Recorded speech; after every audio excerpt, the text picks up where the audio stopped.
A family grieves over a North St. Louis County mother and her two children shot and killed in their own home. This was the kind of evening that felt ordinary, calm, quiet, and full of small, comforting sounds. The hum of a TV playing softly in the background. The faint giggle of a child from the other room. The soft clinking of dishes being washed after dinner. For Roseanne McCulley, it was another night in the home she had built with love, a place where she and her two children could finally feel safe. Roseanne had always been the kind of woman who believed that love could heal. A devoted mother, a loyal friend, and someone who carried the weight of the world with grace. She had known pain before, but she refused to let it define her. Every morning, she got up for her children, ensuring they never went without a smile, even when she was silently battling storms of her own. Her world revolved around them, two bright lights that gave her purpose. That evening, if you had driven past their house, you would have seen nothing unusual. A quiet street, porch light glowing, curtains drawn. The kind of place that looked like peace lived there. But inside that peaceful home, something dark was unfolding, something no one could have imagined. Because that night, someone she once trusted was coming back. And this time, he wasn't coming to talk. For weeks, Roseanne had been trying to reclaim her life. To move forward. To give her children the safety and happiness they deserved. She had been brave enough to step away from the relationship that had slowly stripped her of peace. She had filed for divorce. She had sought help. She had begun to imagine a new beginning. Friends described her as hopeful, lighter. For the first time in a long time, it felt like she could breathe again. But the man she was trying to escape couldn't let go. His love had turned into obsession, his promises into threats. And while Roseanne tried to protect her children and rebuild her strength, he was planning something unthinkable. The night of March 4, 2021, in Florissant, Missouri, was supposed to be quiet. The kids were home, likely getting ready for bed. Roseanne may have been scrolling through her phone, answering messages from friends who had been checking in on her. Maybe she was thinking about tomorrow, about work, or school runs, or the little joys that made motherhood worth every challenge. But in the stillness of that evening, everything changed. In a matter of moments, the calm of that home was shattered. The warmth that once filled those walls was replaced by fear, and the home that once represented love became the scene of heartbreak so deep it would shake an entire community. When the news broke the next morning, it sent shockwaves across the country. A mother and her two children, son. The youngest child, a baby, missing. An Amber Alert was issued, and panic spread. Friends, neighbors, strangers, all held their breath, praying it wasn't true. But it was. And at the center of it all was a man who had sworn to love her, now the reason she and her children would never see another sunrise. This wasn't just another headline. This wasn't just another tragedy. This was the story of a woman who tried to do everything right, who tried to leave, who tried to protect her children, who tried to start over. And yet, her story ended in the one place she thought she was finally safe, home. Roseanne McCulley's story isn't just about loss. It's about the haunting reality of how quickly love can turn dangerous and how silence can become deadly. It's a story that forces us to ask difficult questions. How many warning signs do we ignore? How many cries for help go unheard until it's too late? Tonight, we'll step into Roseanne's world. We'll see the love she gave, the fear she hid, and the fight she never stopped fighting. This isn't a story for shock. It's a story for understanding, for awareness, and for every woman or man who has ever been told to stay quiet, to stay calm, to stay put. Because sometimes, silence doesn't save, it destroys. And as we remember Roseanne and her children tonight, we remember not just how their story ended, but how their lives still speak, reminding us to listen, to act, and to never let another family's light fade the same way. This is the story of Roseanne McCulley. Before the world knew her name, before her story made headlines and broke hearts, Roseanne McCulley was simply a woman trying to live a good life, the kind of life so many of us quietly chase. She wasn't famous, she wasn't wealthy, but she was loved, deeply, by her family, her children, and those who saw how fiercely she fought to hold her world together. Roseanne lived in Florissant, Missouri, a suburban town just outside St. Louis. To strangers, it might have looked like an ordinary place, tree-lined streets, modest homes, children playing outside on warm evenings. But for Roseanne, it was more than just a town. It was where she had dreamed of building something lasting. A safe haven. A fresh start. Those who knew her said she was the kind of person who smiled even when she had every reason not to. She loved simple things, cooking meals for her children, decorating her home for the holidays, planning birthday parties that always seemed to go a little over the top because she wanted her kids to feel loved and celebrated. Her world revolved around them, her two little ones, the center of her universe. Her Facebook posts were filled with photos of them, grinning faces, messy hair, eyes full of innocence. She was proud to be their mom. Proud despite how hard things had been. Behind that smile, however, was a woman who had been fighting quietly for peace.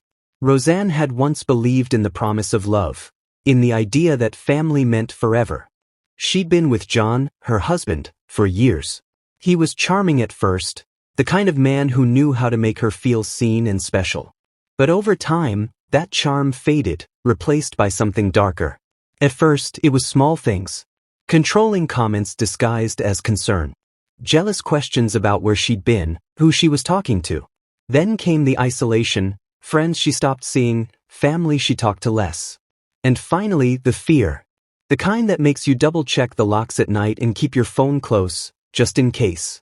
Roseanne was no stranger to hardship. She had endured struggles most people couldn't imagine. But what made her remarkable was her resilience, her determination not to be defined by the pain she'd endured. She kept showing up for her children. She kept working. She kept believing that one day, things would get better. And then she made a decision that changed everything. She filed for divorce. It was an act of courage that came after years of quiet suffering. For many, that moment marks the start of freedom. But for Roseanne, it marked the beginning of danger. John did not take the separation well. The man she had once trusted grew increasingly angry, unpredictable, and possessive. He couldn't accept that the life they had built together was over, and that she had found the strength to walk away. He began to send messages, make calls, and show up unexpectedly. Roseanne's friends noticed the fear in her eyes. They urged her to stay safe, to keep her distance, to trust her instincts. And she tried. She really did. But as every survivor of domestic violence knows, leaving is the most dangerous time. It's when control is lost, and that's when rage takes over. A friend believes that she was the last person to speak to Rosie alive. She had a lot of people that just loved her because she was such a sweet person. Stephanie St. John said her close friend Rosie McCullough called her auntie and as a nickname called Rosie her niece. She says Rosie was private about the abuse she suffered till 2 weeks ago. He assaulted her really badly. Rosie McCullough posted about her injuries after being released from the hospital. She said, "He was able to stomp my chest and abdomen, so the bruising and swelling is really bad there. Her pain was so severe, she wrote that she received morphine through my IV." St. John says she encouraged her friend to take her kids and go stay somewhere safe. I said, I need you to leave the house. I don't care where you go. I need you to get out of there. Friends worried the next time would be even worse after Bobby McCullough posted this threat on Rosie's Facebook page. It said, "Everyone, enjoy the show. More to come."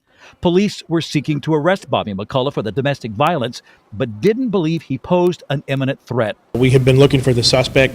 She stayed there at the residence with her kids. There wasn't any indications to us that he was going to go back last night. St. John said she last talked to Rosie around 6:30, but planned to check in regularly. And I'm calling. She didn't answer. And I sent her a text message. Around 10:30, St. John texted, "Answer me." The response was, "Busy, I will hit you back shortly." St. John wrote, "Girl, I was about to beat these streets," but then she realized that wasn't a normal response from Rosie. She wrote, "Bobby, let my niece go." There was no response. At the time, he may have still been in the house after killing Rosie and her 13-year-old son and 6-year-old daughter. That is a sick, sadistic individual who took the life of her dear friend. St. Louis is going to miss an extraordinary woman. So St. John said she started to go to Rosie's house last night, but was talked out of it and now regrets not going. Corey? So thank you. In the aftermath of the violence, Bobby McCullough's mother is facing charges tonight. Police say Michelle Clayton lied to officers in an effort to stall them from arresting her son. Police and prosecutors are making it clear tonight, don't let Rosie's death be in vain. Let this be a push to seek help or even report that someone you know is being abused. I think it's on all of us to make certain that those individuals get the help they need, or if it's escalating, even family members need to contact law enforcement about their own family members. News 4 wants to make sure you have the resources you need. Right now on the KMOV News app and KMOV.com, you'll find a list of ways you can find help or help someone in an abusive relationship. Could to protect her children, to shield them from the chaos that lingered in the air. Her oldest, a little girl, was sensitive and bright. Her youngest was still a baby, innocent and unaware of the storm building around them. The day before the tragedy, Roseanne had been seen running errands, smiling, chatting politely. To the outside world, she looked fine, like a woman holding her life together. But inside, there was a quiet dread. She was trying to stay calm for her kids, but she could feel something coming. Something she couldn't name. Then, on March 4th, the unthinkable happened. That evening, John came to the house. Some reports suggest he was angry, perhaps demanding to see the children, perhaps arguing about the separation. What exactly was said behind those closed doors may never be fully known. What is known is that the argument escalated beyond words. At 6:30 p.m., a call came into 911, gunshots. Neighbors reported hearing screams. By the time police arrived, the scene was something no one should ever have to witness. Inside the home were Roseanne and her 2 children, all lifeless. Her baby, just months old, was missing. The news spread like wildfire. An Amber Alert was issued immediately. Photos of the missing infant filled social media feeds and TV screens. The community mobilized overnight. Volunteers searched, police departments collaborated, and families prayed. Everyone hoped against hope that the baby would be found safe. Hours later, in a small neighboring town, police located John's vehicle. Inside, they found him and the missing child. The infant was alive, miraculously unharmed. But the man who had caused this unimaginable pain was gone by his own hand. The news broke hearts across the nation. Roseanne's friends and family gathered, trying to comprehend the impossible. How a woman who had tried so hard to protect her children could lose everything in one night. The home that once echoed with laughter was now silent. Her friends described her as a light fighter and the kind of mom who did everything for her kids. Her death and the loss of her children felt like a wound that wouldn't heal. Reporters covered the story for days. Domestic violence advocates spoke out, pleading for stronger protections for women and families in danger. Candlelight vigils were held. Flowers, stuffed animals, and handwritten notes piled up in front of Roseanne's home. Everyone asked the same question: how could this happen? But beneath that question was another, one far more haunting. How many other Roseannes are out there right now, trying to leave, trying to survive, not knowing if they'll make it? Her story became more than a tragedy. It became a warning, a wake-up call, and a symbol of how love, when twisted by control and anger, can turn deadly. Roseanne McCullough wasn't a statistic. She was a mother, a daughter, a friend, and a woman who deserved to live. In her story, we don't just see tragedy. We see courage. We see the struggles so many face in silence. And we see the urgent need to listen, to intervene, before it's too late. Because behind every quiet home, every polite smile, every woman saying, "I'm fine," there might be a story just like Roseanne's, waiting for someone to care enough to ask, to help, to believe. And for Roseanne, for her children, and for every voice silenced by fear, we tell her story, so it's never forgotten. When the sirens faded and the yellow tape went up around the small house in Florissant, Missouri, the world Roseanne McCullough had built, her laughter, her children's giggles, the warmth that once lived inside those walls, was gone. What remained was a haunting silence, broken only by the murmurs of investigators and the soft sobs of neighbors standing helplessly behind police barricades. At first, no one wanted to believe it. News crews arrived, flashing cameras against the night sky, reporters speaking into microphones with trembling voices. A triple homicide. A missing baby. A community in shock. The image of Roseanne, a devoted mother, full of love and hope, clashed violently with the dark reality of what had just unfolded. The question everyone was asking was the same. Why? Detectives entered the house, careful with every step. The air was heavy, almost sacred in its stillness. Family photos still hung on the walls, Roseanne smiling, holding her children close. In one, she wore a blue dress, her eyes soft, her arms wrapped protectively around the baby now missing. The contrast between the photos and the scene before them was unbearable. As investigators pieced together what had happened, a chilling timeline began to emerge. It seemed that John, Roseanne's estranged husband, had arrived that evening under the pretense of seeing the children.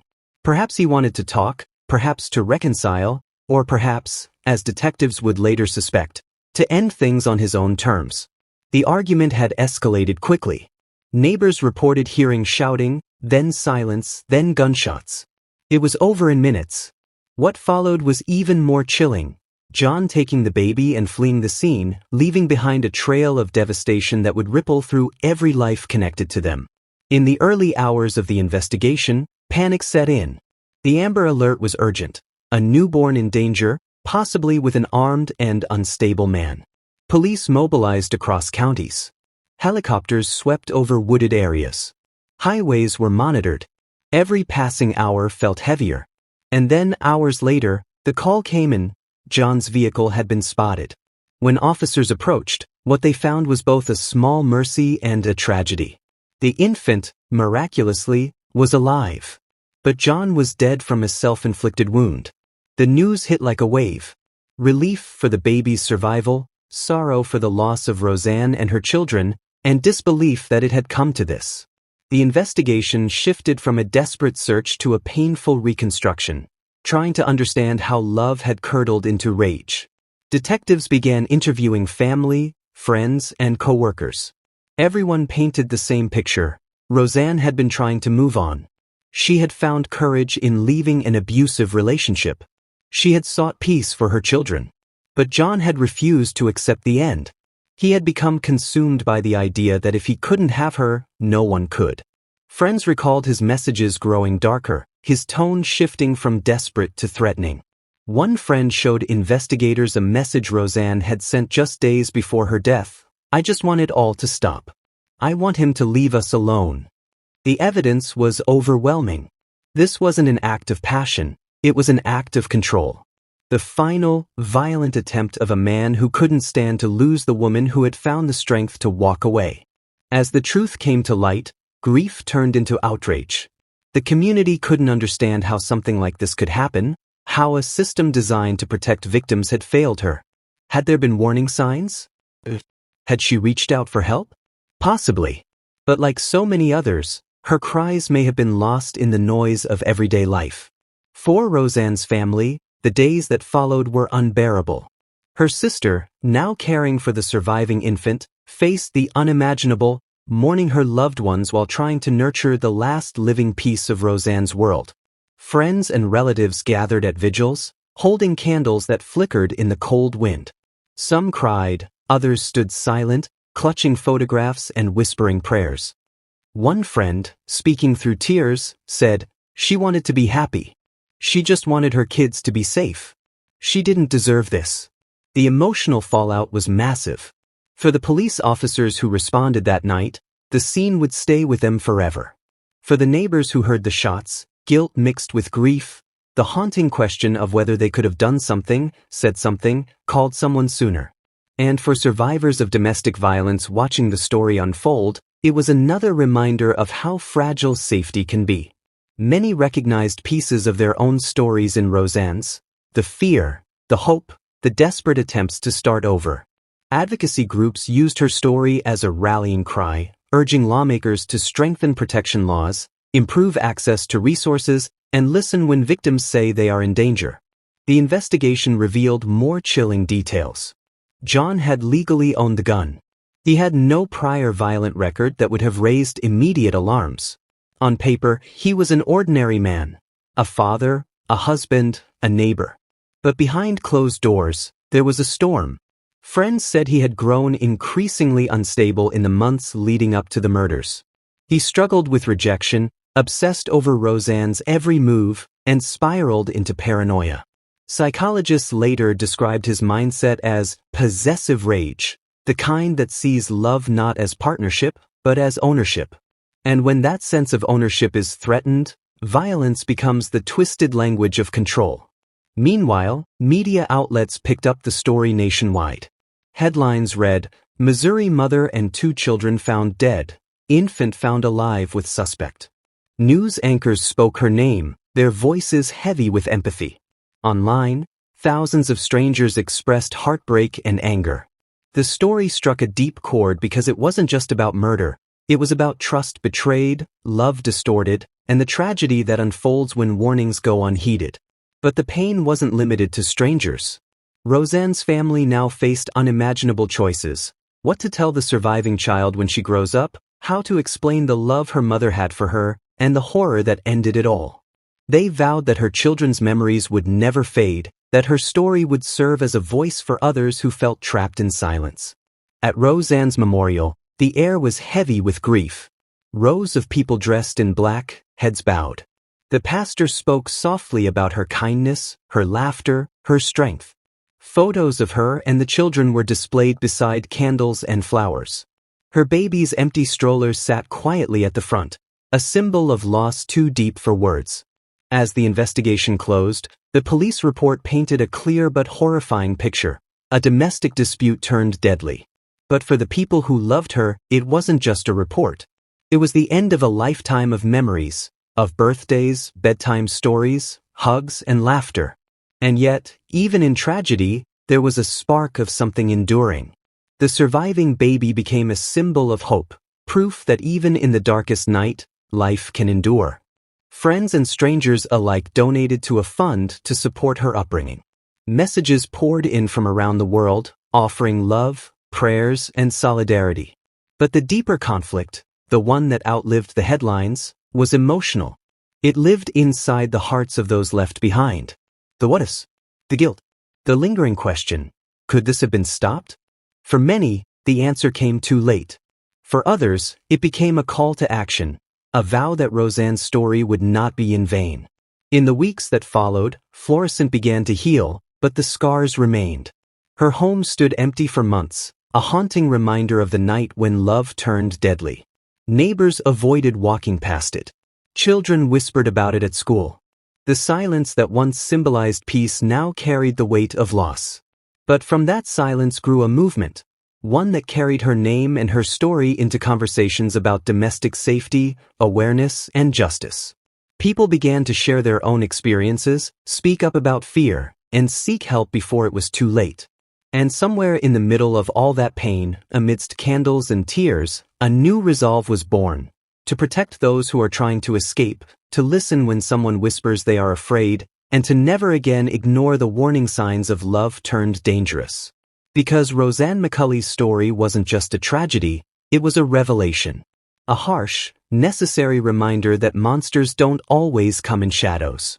Sometimes, they walk beside us, smiling, waiting for the moment when love becomes their weapon. And when that truth finally came to light, it changed everyone who heard her story, forever. The sun rose slowly over Florissant the next morning, painting the quiet Missouri sky in soft pink and orange hues, the kind of dawn that usually promised a new beginning. But for the family and friends of Roseanne McCulley, it marked something else entirely: the first morning of a world without her. The news of what had happened spread like a shockwave. Radio stations broke the story at sunrise, local papers printed her photo across their front pages, and social media was flooded with heartbreak. To most, she was a stranger, but to those who knew her, she was everything. At the Florissant Police Department, detectives sat in silence as they reviewed the case file one last time. The investigation had officially closed with John's death, but closure was nowhere in sight. They had pieced together the evidence, reconstructed the timeline, and gathered testimonies, yet the answers brought no peace. The sheer senselessness of it hung in the air, unshakable and haunting. For the community, grief turned into unity. Vigils were held in parks and churchyards. Hundreds gathered, holding candles against the cold wind, their faces illuminated by flickering flames. Children who had gone to school with Roseanne's oldest left handwritten cards and stuffed animals. Mothers hugged their children a little tighter. And as a pastor read her name aloud, Roseanne McCulley, and her two beautiful children, the crowd fell completely silent.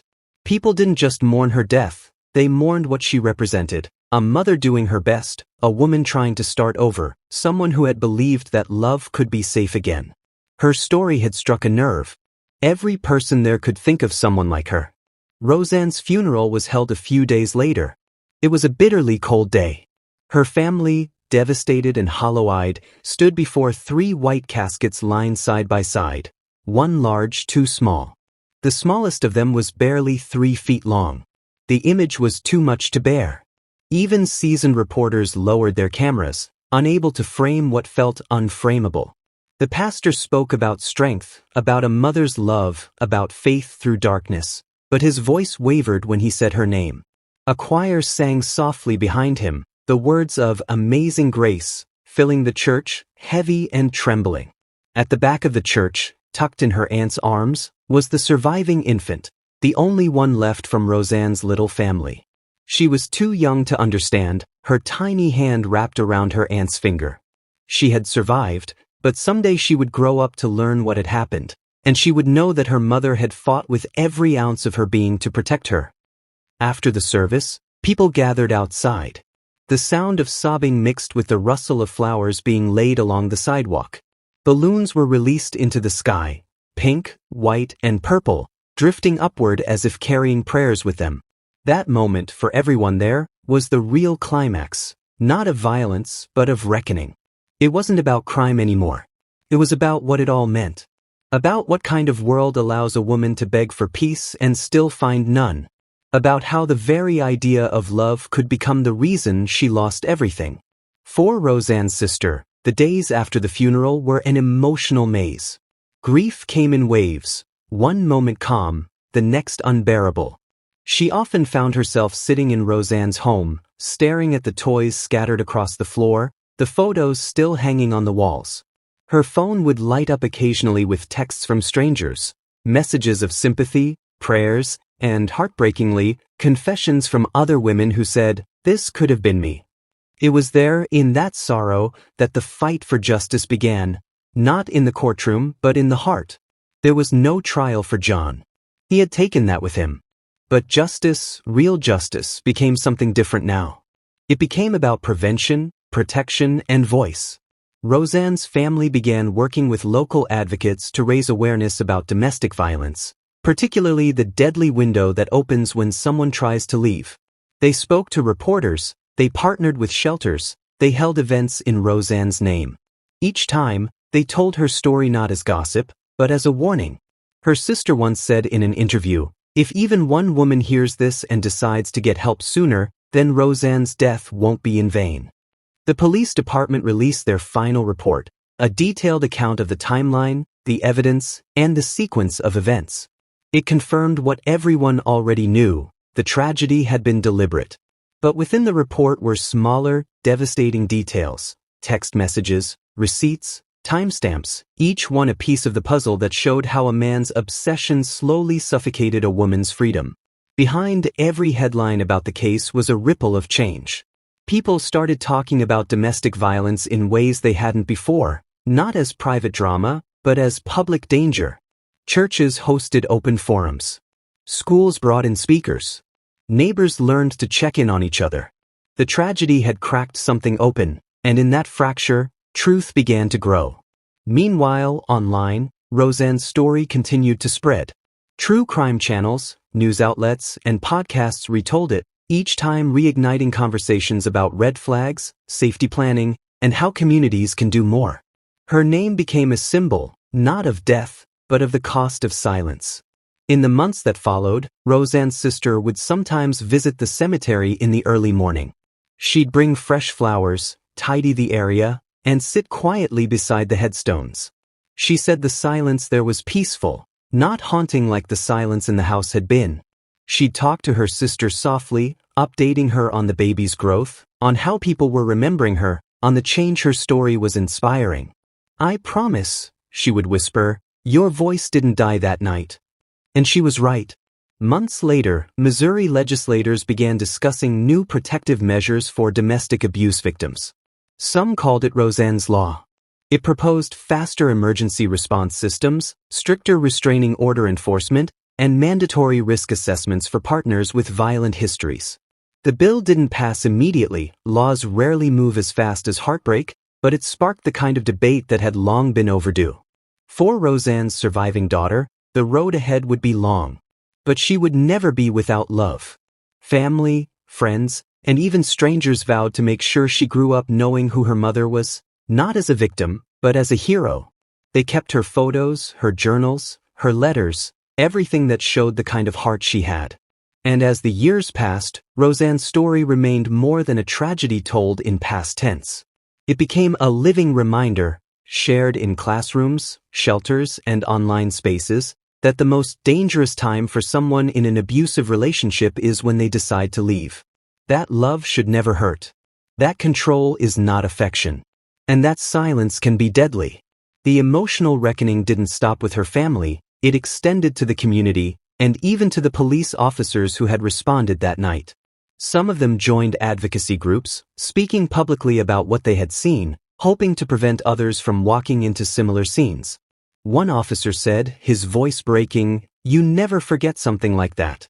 But if remembering it means saving someone else, then you hold on to it."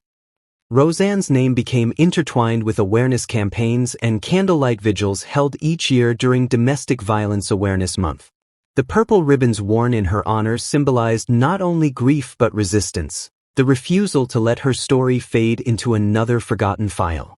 And for those who followed her story through news or social media, the emotional fallout was deeply personal.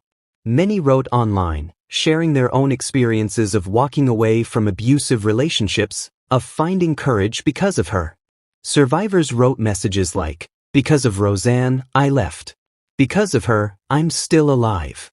That, perhaps, was the truest form of justice. As time passed, the house where it all happened was eventually sold.